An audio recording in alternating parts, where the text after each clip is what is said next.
Precisamos rever todo o conceito de segurança, desde a segurança nacional até mesmo as seguranças internas, e fortalecer os estados em relação à violência que tem se tornado ou tem tomado um espaço que só foi possível porque o governo central, que é o governo do Partido dos Trabalhadores, permitiu esse avanço, limitando em algumas ocasiões os poderes da polícia.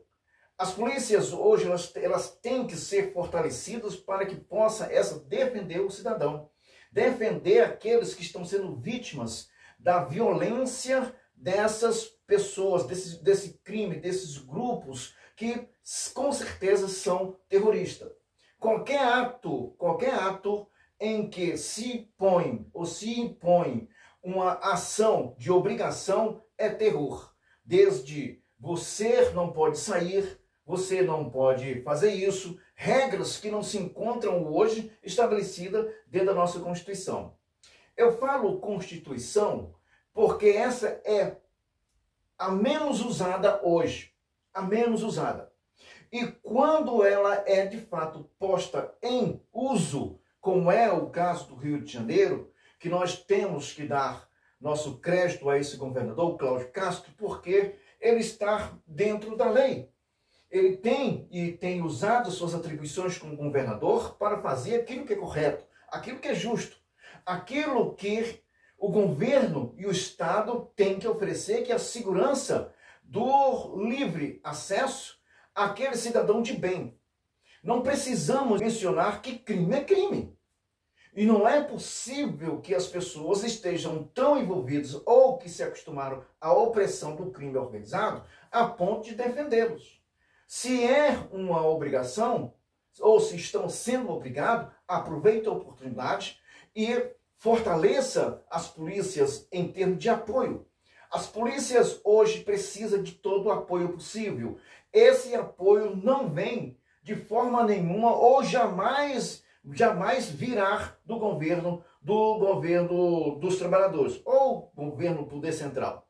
Jamais virá, jamais. Não espere nada do governo federal, nada, se não ser empecilho para que possa impedir os trabalhos da polícia e que possa alcançar, de fato, esses foras da lei.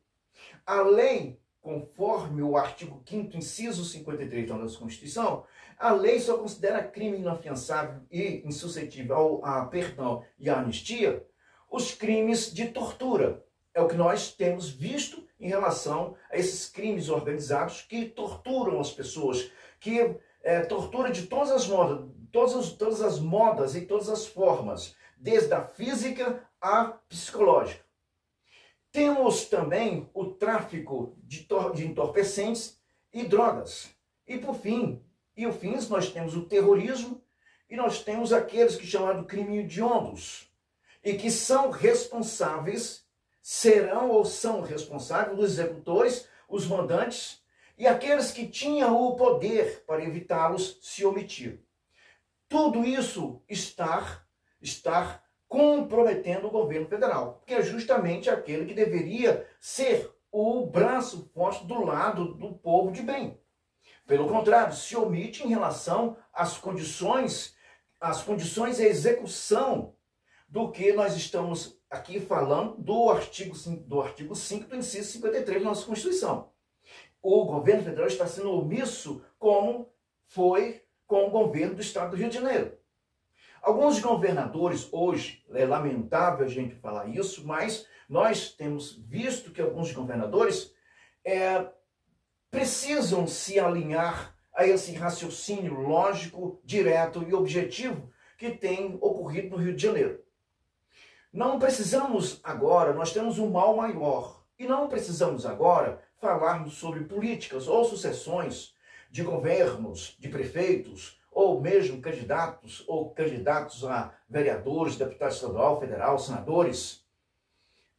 Nesse momento, seria possível, se de fato tanto eles falam de democracia, seria possível que todos pudessem reunir-se e fazer com que o governo do Estado do Rio de Janeiro fosse apoiado de uma forma, porque o que nós estamos vendo e o que vem pela frente é uma investida pesada contra este homem.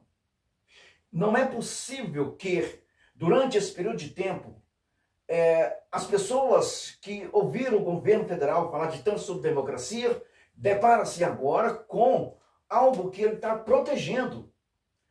Nós estamos vendo alguns países da América Latina considerando os crimes de terrorismo, as organizações criminosas, como o PCC, Comando Vermelho, Primeiro Comando da Capital e tantos outros que estão surgindo, células criminosas que estão surgindo em relação à forma de não serem alcançados. Por isso estão aparecendo.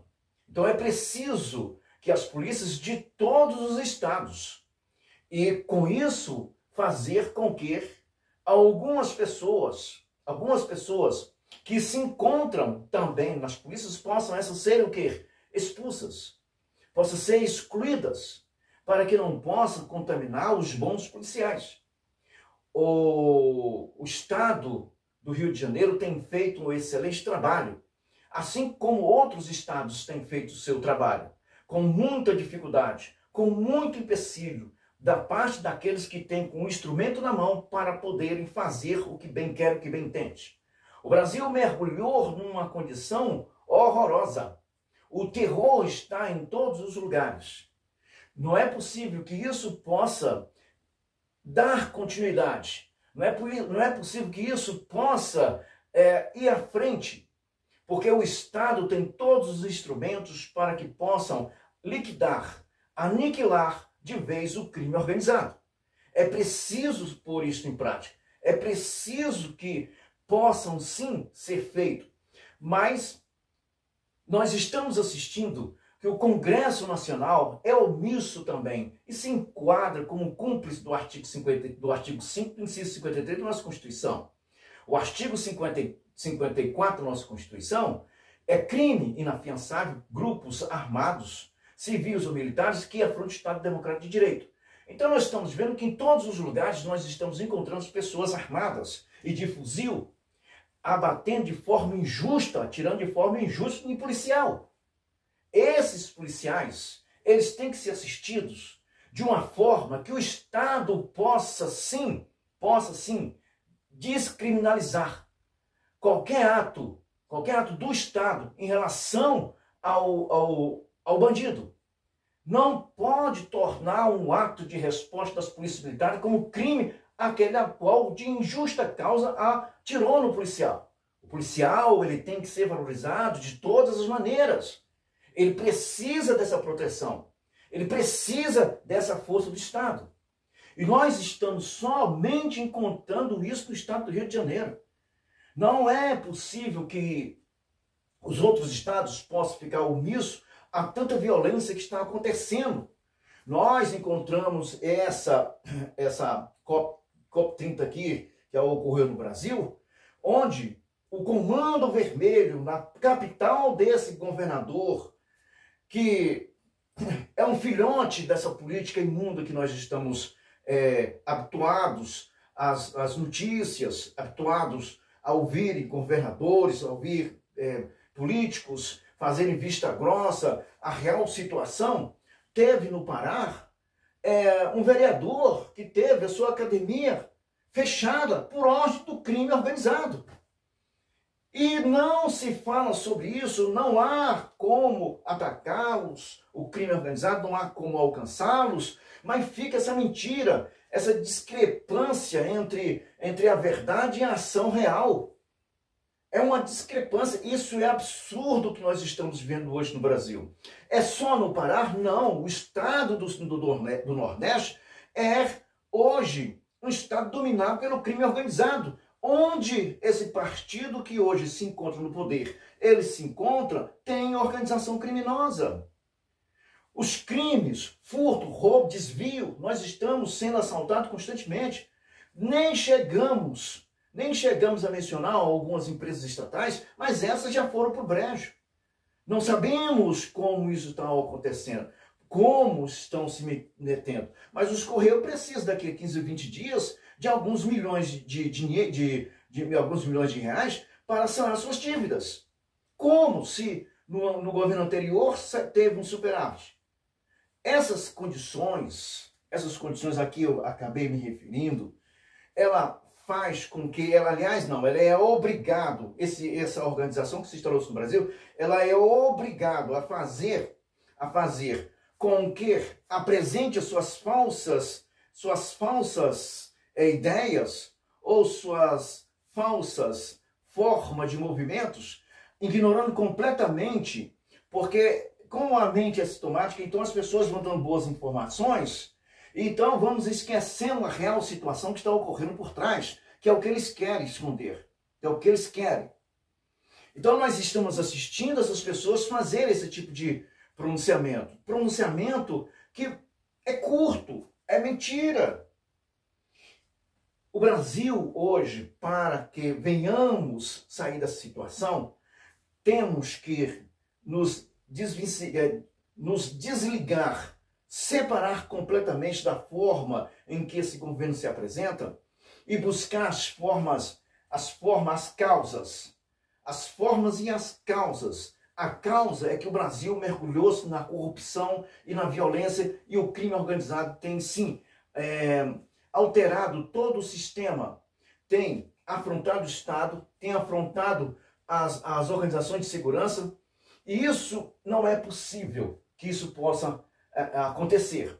E temos que responsabilizar aqueles que são omissos e que têm as condições de evitar toda essa baderna que está acontecendo no Brasil. E tudo isso depende simplesmente do governo federal. Esse governo, conforme se diz que foi eleito, ele foi eleito para manter a ordem. E para manter a ordem, não é possível que venhamos conviver com o crime organizado. É preciso fortalecer as polícias e dar todas as condições, mas todas as condições para combater o crime, porque esse chegou a um estado de expansão tão grande, que é possível para haver um combate que as forças de segurança possam de fato vencê-los, é preciso ampará-lo dentro da forma legal. Derrubar todas as barreiras que possam impedir o policial de apontar sua arma e abater. É preciso que os policiais tenham em mãos a liberdade de combater o crime, sem que possa esse ser responsabilizado pelaquele a qual, de uma forma injusta, o tentou contra a sua vida. Nós precisamos fazer isso. O Congresso Nacional precisa fazer isso. Não há qualquer esperança. Os estados, eles têm que se unir para combater esses crimes locais e fazer os meios, criar os meios para que as forças policiais possam ser bem treinadas e que possam responder a pronto emprego no ato do criminoso, no ato do crime. E que não haja responsabilidade para esses policiais caso ocorra óbito desses que são fora da lei. Se não for assim, é impossível, porque tem todos os instrumentos, o governo federal está agindo, usando, impondo todos os instrumentos possíveis para barrar as forças de segurança. Quando não é para isso, é justamente tentar punir ou afastar aqueles que tentam fazer aquilo que é correto, ou que pelo menos estejam buscando as ferramentas constitucionais para que possam empregá-las de forma correta.